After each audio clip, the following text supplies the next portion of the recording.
सम्माननीय राजकुमार शर्मा जी और Bissau welfare trust के सभी पदाधिकारी और मित्रगण, शुभचिंतक, बताया कि YouTube पर है। लाइव सुनने का आनंद अलग है। YouTube पर सुनकर के आप हंस सकते हो, ताली नहीं बजा सकते। हाँ, बैठ जाओ, अब थोड़ी देर माने भी सुन लो, कोई बात को नहीं। ये तो खुद अपनी कहवा का चक्कर में घूम रहा। मुमताज जी ने बहुत बढ़िया रचनाएं सुनाई। जितना अच्छा कंटेंट था उतना मीठा स्वर था। मैं गाता नहीं हूं और आपको मेरा एहसान मानना चाहिए कि मुझे गाना नहीं आता, उसके बावजूद गा नहीं रहा हूं। ये व्यंग अद्भुत। हाँ, आप, हमें कोई गलतफहमी नहीं है। हर कवि के बाद 50 आदमी उठ के जा रहे हैं। पवार जी का नंबर आते आते वही लोग बचेंगे जो दूसरों के साधन पर आए। हाँ हाँ, वो गाने की बात कर रहे थे। मैं तो अभी पिछले दिनों एक कवि सम्मेलन में था। पहले एक कवियत्री खड़ी होकर उसने सरस्वती वंदना की और इतना बेसुरा गा रही थी कि हम कवियों से नहीं सुना गया। और वंदना के बोल थे, माँ मुझे स्वर का ज्ञान दे। मैंने कहा भैया बात अपनी जगह, लेकिन मांग वाजिब है। हाँ, आप सब लोगों का अभिवादन, विशेषकर माताओं बहनों को प्रणाम। और आप लोग भी देखो, शादीशुदा हो तो हर प्रोग्राम में पत्नी को साथ ले जाया करो, वरना मन की बात भी रेडियो पे करते फिरोगे। हाँ, महिला का त्याग पुरुष से बहुत बड़ा है। हाँ हाँ, महिला का त्याग पुरुष से बहुत बड़ा। पूरा इतिहास उठा करके देख लो आप। वो तो मैंने एक दिन ऐसे डींग हाँक दी पत्नी को फोन पर। मैंने कहा मेरा बड़प्पन देख जो तेरे से बिना देखे शादी कर ली। वो बोली मेरी भी हिम्मत देखो जो आपको देखने के बाद भी मना नहीं किया।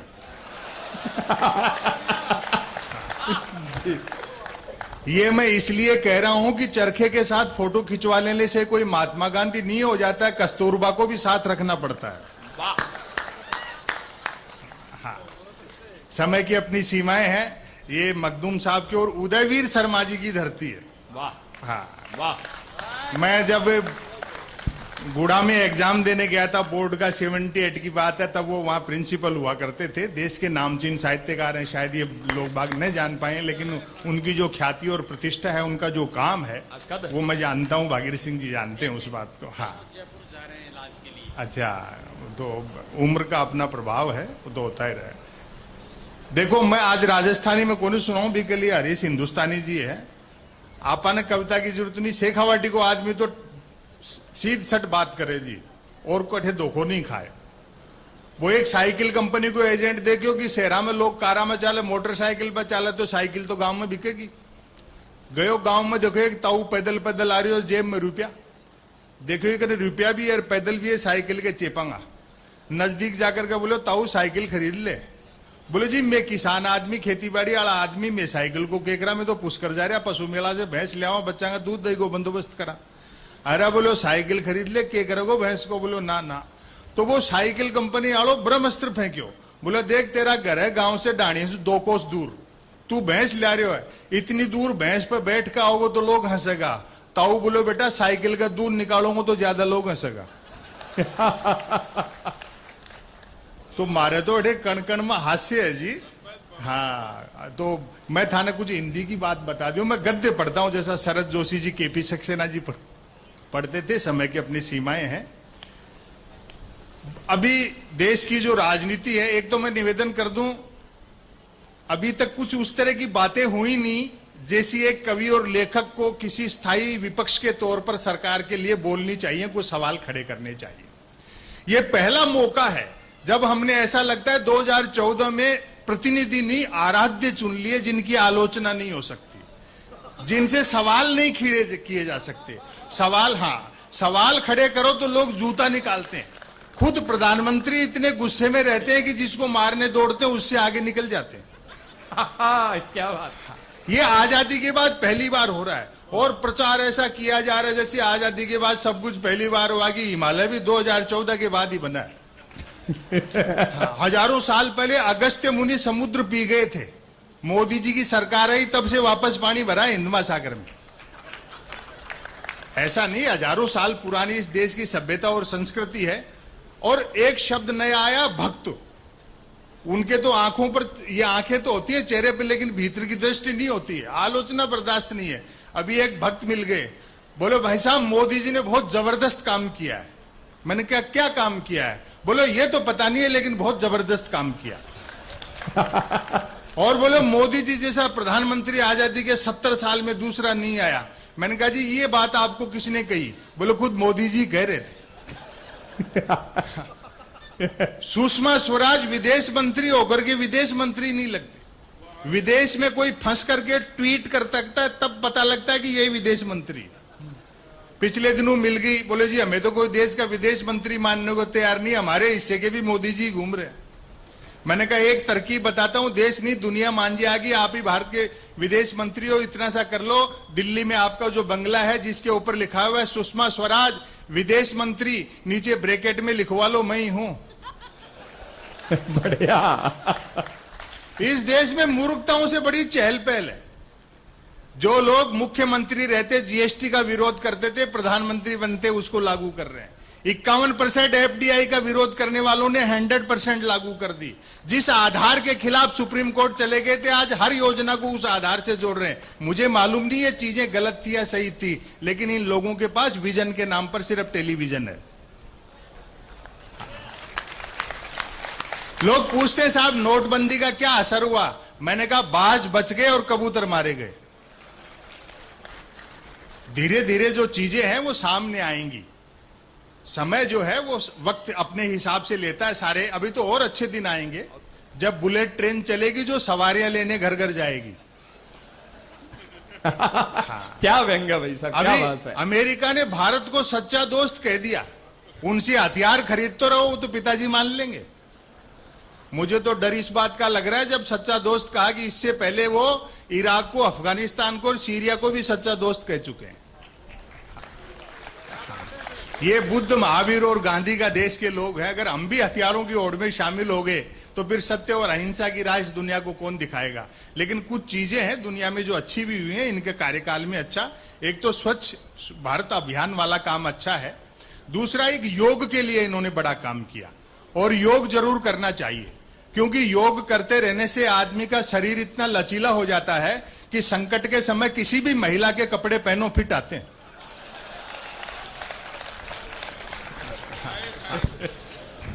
मतलब प्रचार का भी एक अपना जबरदस्त तरीका है, ब्रांडिंग का भी। छोटे छोटे बच्चे तक भी जवाब दूसरे ढंग से देने लग गए। अभी एक बच्चे से पूछ लिया था, बोले बेटा ये पतंजलि और बाबा रामदेव क्या है? बोले जी रामदेव ने योग सूत्र लिखा और पतंजलि किराने के व्यापारी थे। ये जो बुनियादी चीजें हैं, जो बाजारवाद है, वो सब उसके दबाव में है। यहाँ अनिल लोढ़ा जी बैठे हैं, ये टेलीविजन और पत्रकारिता से जुड़े लोग। मैं क्षमा याचना के साथ कहना चाहता हूं, जब हर चैनल पे एक ही आदमी दिखना है तो ये रिमोट क्यों बनाया, मेरी यही समझ में नहीं आई। बहुत बढ़िया, बहुत बढ़िया। चैनल से पता लग जाता है कि कौन सा चैनल किस पार्टी की भाषा बोल रहा है। 2014 से पहले अपवाद को छोड़कर के ऐसी चीजें नहीं होती थी। ये जो चीजें हैं, टीवी चैनलों पर बहस आती है प्राइम टाइम में, 4 जन बहसी आते हैं, एक मुद्दे का समर्थक, दूसरा मुद्दे का विरोधी, तीसरा बुद्धिजीवी दोनों को हड़काने वाला, और चौथा एंकर तीनों को भड़काने वाला। वाह। और व्यंग पर आपकी तालियां उठेंगी। बहस होनी होती है गरीबी की रेखा पर, और करते रहते हैं रेखा की गरीबी पर।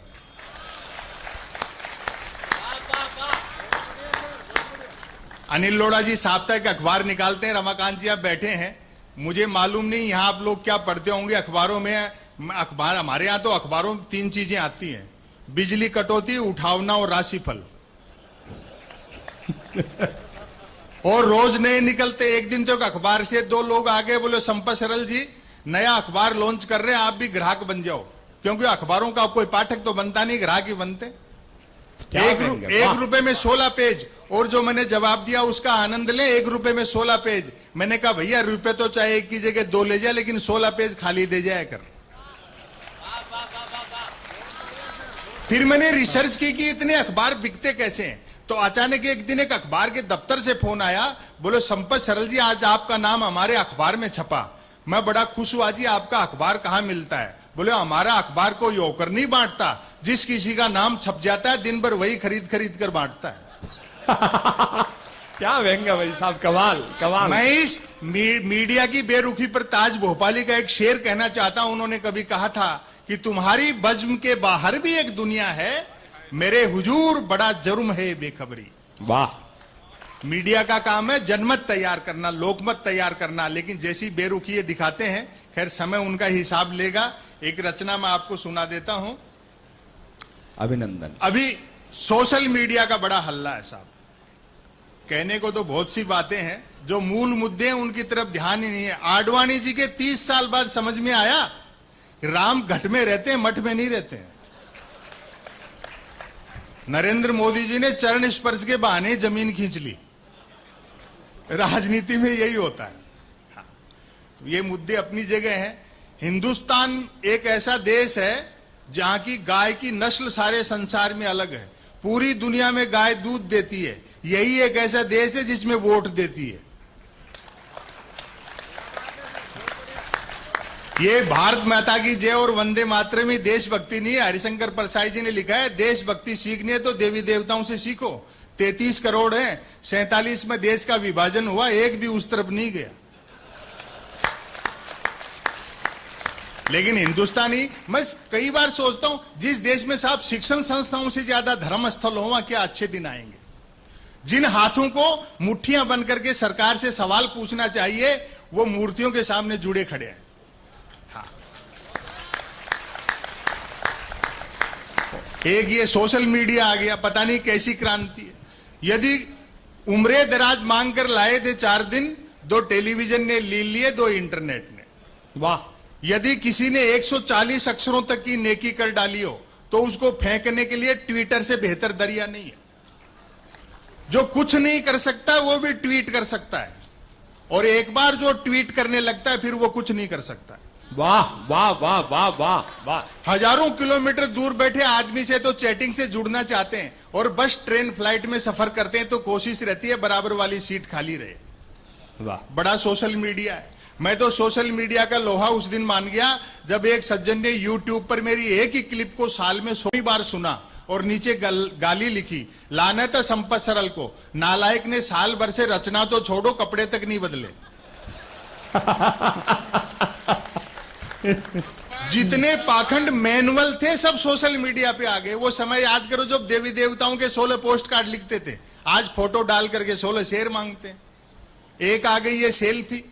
हर घंटे आध घंटे में कई महिलाएं देखता हूं मैं सोशल मीडिया पे सेल्फी ले लेकर के अपलोड करती हैं। उन सुंदरियों के चेहरे देखकर मेरे मन में वही भाव आते हैं जो कभी दर्पण में पद्मनी का चेहरा देख करके अल्लाउद्दीन खिलजी के आए होंगे। और व्यंग पर तालियां उठेंगी। वो सुंदरियां मुझे आमने सामने मिल गई, जिनको मैं पद्मनी समझ रहा था वो तो खुद अल्लाउद्दीन खिलजी निकली। वाह वाह वाह वाह वाह वाह वाह वाह वाह।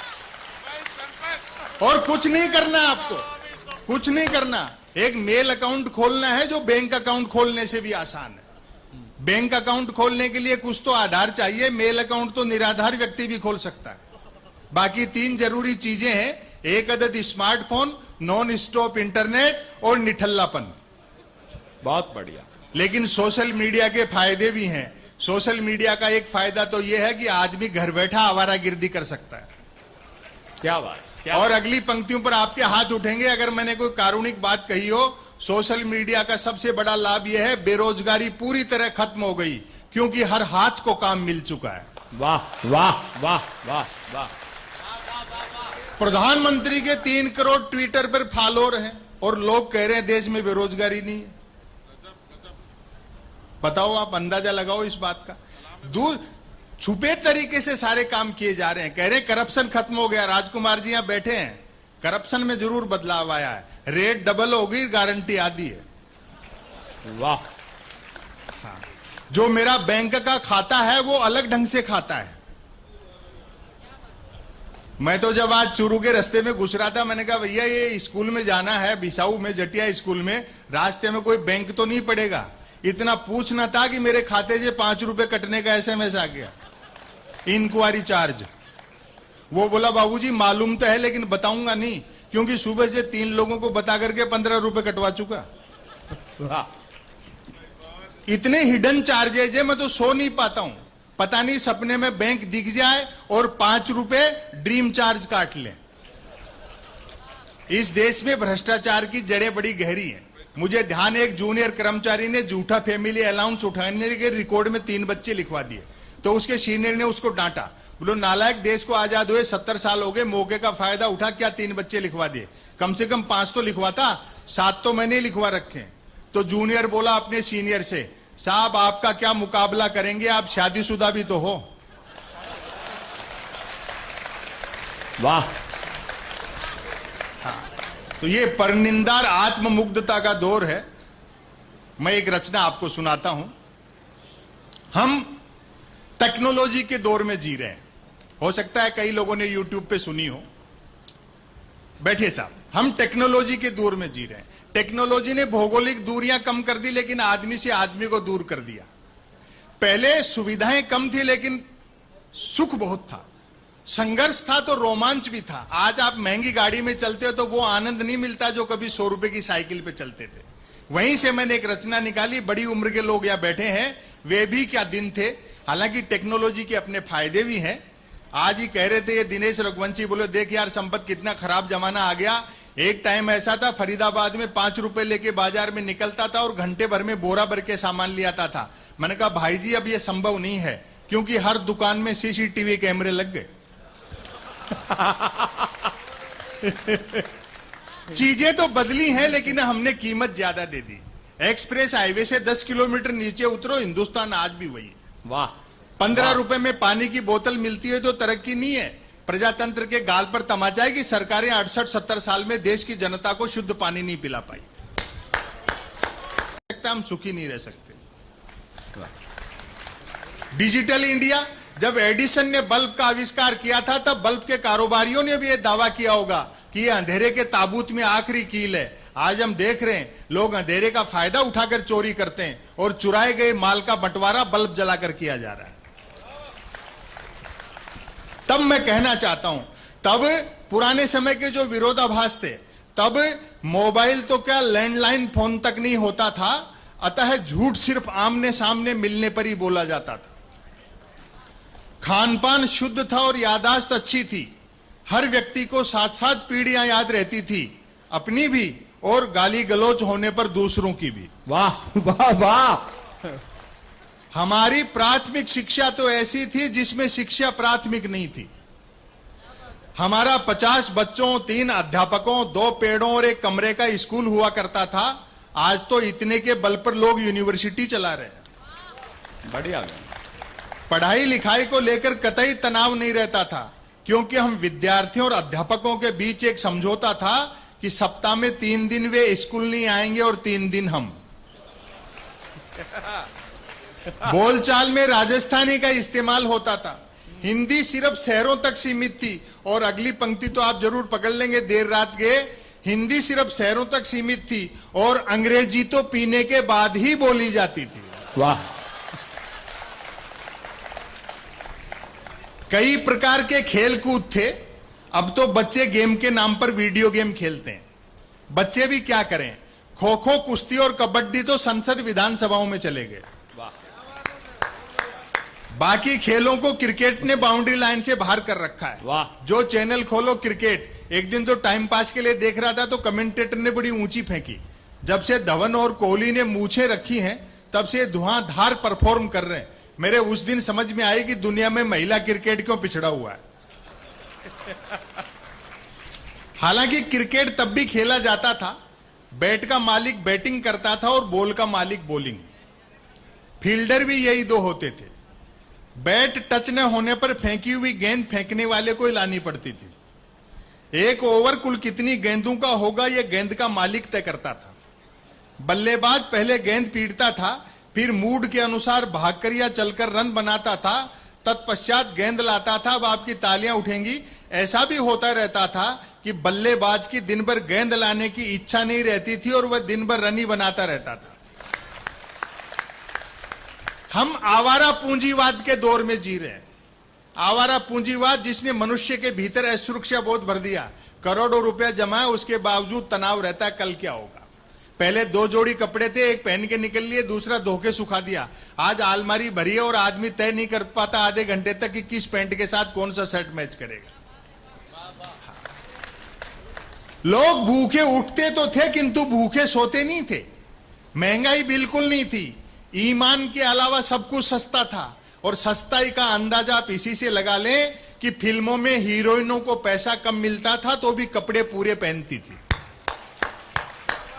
वाह वाह दादा वाह। उन दिनों रामलीलाएं मनोरंजन का प्रमुख साधन हुआ करती थी, जिनमें महिला पात्रों का रोल भी पुरुष ही करते थे। रामलीला वालों का गले मिलने और गले पड़ने का समय अलग अलग होता था। रामलीला मंडली गांव की धर्मशाला में ठहरती थी। हम बच्चे दिन में धर्मशाला में जाकर देखते थे कि गत रात ही एक दूसरे के जानी दुश्मन रहे बाली और सुग्रीव साथ साथ ताश पत्ती खेल रहे। शूर्पणखा मंथरा के लिए चाय बना रहा है और हर पुरुष की जो घर में औकात है, तालियां तो अब उठेंगी। चटाई पर बैठा रावण रात को आरती में आए पैसों का हिसाब मंदोदरी को दे रहा है। लोग पैदल चलते थे और पदयात्राएं करते थे, जो कि पद प्राप्त करने के लिए नहीं होती थी। कुछ एक के पास साइकिलें होती थी जो 4 रोटियों में 40 का एवरेज देती थी। कारें मोटरसाइकिलें तो छोड़ो, बसें तक गिनती की हुआ करती थी। जहाज और हवाई जहाज तो हम किताबों में देखते थे और कॉपियों के बनाते थे। याद आती है वे मीटर गेज की कोयले के इंजन वाली गाड़ियां। तय करना कठिन था कि ट्रेन और यात्रियों में कौन किसको ढो रहा है। उनकी स्पीड का तो यह हाल था कि घंटे आध घंटे का सफर होता था तो भी लोग 3 वक्त का खाना बांध कर चलते थे। वाह। ट्रेन में चढ़ने में जितना पसीना आता था, उतरने में उससे अधिक आता था। यात्री काठ की सीटों पर काठ के उल्लू बने बैठे रहते थे। डिब्बे में डफली वालों का गाना बजाना चलता रहता था। और भारतीय मनुष्य का मनोविज्ञान पकड़ लो और समझ में आ जाए तो मुझे बताना। डिब्बे में डफली वालों का गाना बजाना चलता रहता था। खड़े यात्री भजन पसंद करते थे और जिन्हें सीट मिल जाती थी वे गजल। लोग फरमाइशें करते रहते थे और डफली वाले गाते रहते थे। डफली वालों को पैसे देने का वक्त आता था तो फरमाइशें करने वाले खुद गाने लगते थे। और मोदी जी किसको सुधार देंगे? जो चीज हमारे डीएनए में घुसी हुई है, तालियां बजाना व्यंग तक पहुंच जाओ तो। चूंकि यात्री को सामान की भी स्वयं ही रक्षा करनी होती थी, अतः खाली हाथ चढ़ते थे तो भी सामान लेकर ही उतरते थे।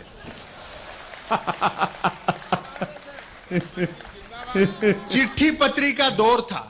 एसएमएस ईमेल वाले क्या जाने पत्र लेखन का स्वाद। और हमारे एक बड़े शायर हैं आदरणीय उदय प्रताप सिंह जी, उनका एक शेर है कि मोबाइलों के दौर के आशिक को क्या पता, रखते थे कैसे खत में कलेजा निकाल कर। वाह। एसएमएस ईमेल वाले क्या जाने पत्र लेखन का स्वाद। पत्रों में व्याकरण अशुद्ध होते हुए भी आचरण शुद्ध होता था। वाह। मैंने तो स्वयं कई बार अपने पिताजी को चरण स्पर्श की जगह आशीर्वाद लिखा है। और समापन की ओर बढ़ता हूं। खत लिखता हूं खून से स्याही न समझना, अर्थात प्रेम पत्र लाल स्याही से लिखकर अपने खून से लिखा बताने का रिवाज तब भी था। परिणाम भी वैसा ही निकलता था। जिन्होंने वैसे प्रेम पत्र लिख लिख कर कबूतर उड़ाए थे, आज बेचारे शादीशुदा और तोते उड़े हुए। शादी से याद आया, तब शादियों में व्यर्थ का धूम धड़ाका और दिखावा नहीं होता था। बस 2-4 बाराती बैंड पर बजती बीन की धुन पर नागिन डांस कर लेते थे, क्योंकि तब बीन बनाने के लिए रुमाल ही 2-4 बारातियों के पास होते थे। वह टीवी नहीं रेडियो का युग था। सेकंड लास्ट पैरा है, वह टीवी नहीं रेडियो का युग था। व्यक्ति बंदूक भले ही बिना लाइसेंस के रख सकता था, किंतु रेडियो के लिए लाइसेंस अनिवार्य था, जो पोस्ट ऑफिस में रिन्यू होता था। हालांकि मोदी जी के रेडियो पर मन की बात करने से रेडियो के तो अच्छे दिन आए। पहली बार जब उन्होंने रेडियो पर मन की बात की तो ओबामा ने बधाई दी कि मोदी जी आज तो आपको रेडियो पे देखा। किंतु रेडियो के लिए लाइसेंस अनिवार्य था। याद आते हैं अमीन सयानी का बिना का गीतमाला, जसदेव सिंह की हिंदी कमेंट्री, कृष्ण कुमार भार्गव, देवकी नंदन पांडे और रामानंद प्रसाद सिंह के समाचार। और अब आपकी तालियां उठेंगी। गर्दन झुकाकर बीबीसी तो ऐसे सुनते थे जैसे आज बीबी से सुनते। वाह। मैं इस लेख का समापन करता हूं, समापन पर तालियां बजा देना वरना इसको फिर शुरू कर सकता हूं मैं।